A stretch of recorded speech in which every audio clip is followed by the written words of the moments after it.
Friends, welcome back to the my new video guys and my YouTube channel. Today we are going to talk about guys, how can we unpair Bluetooth headphone to our phone. Friends, you have paired any Bluetooth headphone device and friends you want to unpair this device. So then how can you unpair to your Redmi phone? In this video guys, I will show you guys how to unpair Bluetooth headphone to your Redmi phone guys. So friends, now let's see how to unpair it. So before starting video, friends, first of all, go and subscribe the channel, guys. Click the bell icon, like my video. First of all, guys, we will on our phone setting and guys, we will scroll it. As you can see, phone Bluetooth setting, guys. Tap here.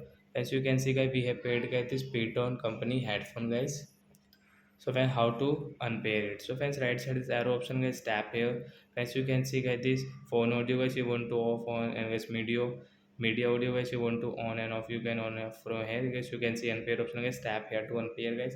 After unpair guys, we cannot use guys this Bluetooth headphone guys. If we use, so we will have to pair again. You can see this notification. So like that guys, you can unpair your Bluetooth headphone to your Redmi phone. So that's it guys, thanks for watching the video guys. We will meet a nice video. Bye friends. Before going, please go and like the video. Bye guys.